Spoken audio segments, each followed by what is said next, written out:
আসসালামু আলাইকুম, welcome back to my channel. কেমন আছেন আপনারা সবাই? আশা করি আল্লাহর অশেষ রহমতের কাছে দূরে যে যেখানে আছেন সবাই ভালো আছেন। আল্লাহর অশেষ রহমতে আমরাও ভালো আছি। প্রতিদিনের মতো আজকে আরেকটি ব্লগ শুরু করলাম। আজকে অনেক সকালে ঘুম থেকে উঠেছি। আজকে আমরা চলে যাব, এর জন্য সকাল সকালে ওঠা হয়েছে, যেহেতু আমাদের গাড়ি সকাল সকাল, এর জন্য আগেই উঠে সব কিছু রেডি করে নিচ্ছি। এদিকে এই যে সব কিছু গোছানো হয়ে গিয়েছে, আমরাও রেডি হয়েছি, এখনই বেরিয়ে পড়ব। এরই মধ্যে সকালের নাস্তা শেষ হয়েছে, এখন বিদায়ের পালা। এসেছিলাম বেশ কিছুদিন হলো, থাকাও হয়েছে, এখন চলে যাচ্ছি, জানি না আবার কবে আসব। এই ভিডিওটা অনেক আগেই করা,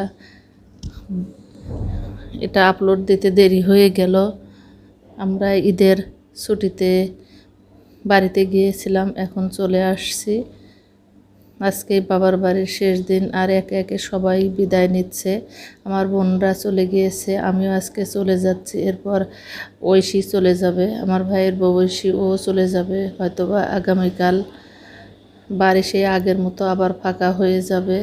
এই তো এখন আমরা বেরিয়ে পড়েছি সকাল সকাল। বাড়ি থেকে সব কিছু নিয়ে যাচ্ছি, সবজি, পেঁয়াজ, রসুন, এগুলো বাসায় নিয়ে খাবো। এর জন্য আমাদের অনেকগুলো ব্যাগ হয়েছে। দেখতে দেখতে দিনগুলো কিভাবে কেটে গেল।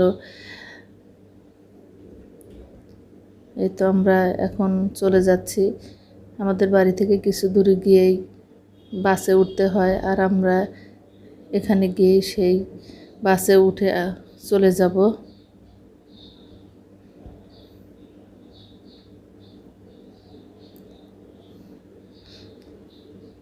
আমার দুই ছেলে নিয়ে আমার ভাইয়ের সাথে রওনা দিয়েছি।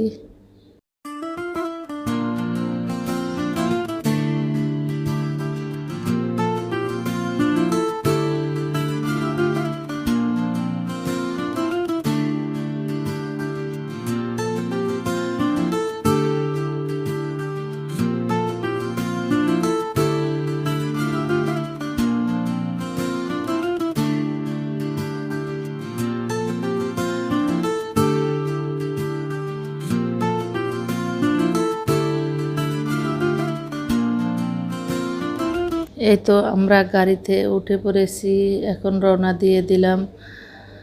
বাইরে তেমন কিছু তো দেখা যাচ্ছে না, এসি বাস, আর জানালার গ্লাস তো খোলা যায় না। ভিতর দিয়ে যতটুকু ক্যাপচার করা যায় ততটুকুই করেছি।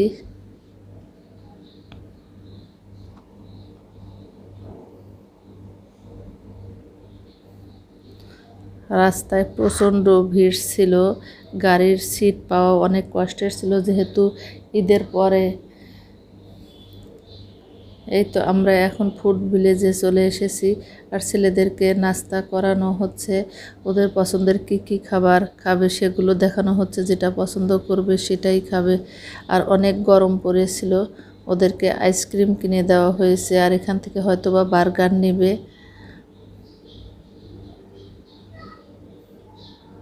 আমি রাস্তায় বের হলে তেমন কিছু খাই না, আমার দুই ছেলে খেতে পছন্দ করে। তবে আজকে আইসক্রিম খেয়েছি, অনেক গরম ছিল। আর বাসের মধ্যে থেকে বের হয়ে দেখি বাইরে অনেক গরম, আর এই সময় আইসক্রিমটা খেতেই বেশি ভালো লাগে। এদিকে এই যে আমরা জ্যামে আছি, কতক্ষণ যে ছিলাম আসলে এটা বলতে পারবো না। অনেক কষ্ট হয়েছিল রাস্তায়, যদি এসি গাড়ি না হতো হয়তো বা আরও বেশি কষ্ট হতো। যেখানে আমাদের যে সময় লাগার কথা তার চেয়ে ডাবলেরও বেশি সময় লেগেছে। দীর্ঘ সময় গাড়ির মধ্যে বসেছিলাম, মনে হয় গাড়ি চলে না, একদম দাঁড়িয়েছিল। মাঝে মাঝে একটু গাড়ি চলে আবার থেমে যায়, এভাবে করতে করতে অবশেষে বাসায় চলে এসেছিলাম। সেই দিনের কথা মনে হলে আজও খারাপ লাগে, অনেক কষ্ট, অনেক লম্বা টাইমের জার্নি ছিল। আসলেও ঈদের পরে তো এরকম সবারই আসার তাড়া থাকে, এর জন্য রাস্তায় ব্যস্ততা সবারই বেশি। এই তো আমরা যমুনা সেতু পার হয়ে যাচ্ছি। আসলে এই সেতুর আগেই আমরা 1 ঘন্টার মতো দাঁড়িয়েছিলাম একই জায়গা।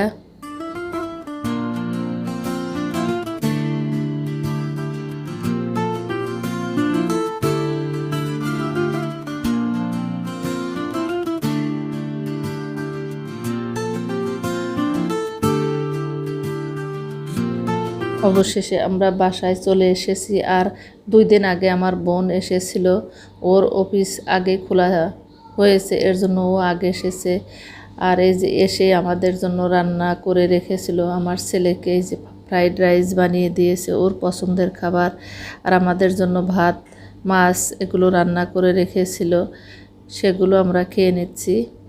এই যে খাওয়া দাওয়ার পরে আমরা কি নিয়ে এসেছি সেগুলো সব বের করে রেখেছিলাম। আর আজকে এই যে এটা ছিল পরের দিন সকালবেলা। এখানে গতকাল যে শাক আমরা এনেছিলাম সেটাই ভাজি করা হচ্ছে। কচুর শাক আনা হয়েছিল, সেটা সেদ্ধ করে রেখে দিয়েছি, খাবো পরে। আর এখানে ইলিশ মাছ রান্না করা হচ্ছে।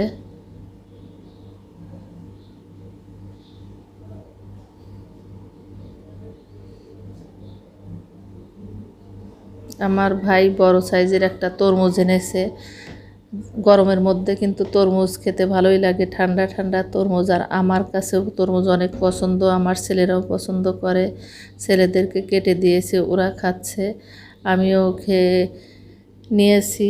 তরমুজ অনেক ঠান্ডা হলে ভালো লাগে, যত গরম হয় তত ঠান্ডা তরমুজ খেতে অনেক বেশি ভালো লাগে, আমার কাছে অনেক মজা লাগে। এর জন্য আমি প্রায়ই তরমুজ খাই। আর তরমুজের সিজনে প্রচুর তরমুজ খাওয়া হয়।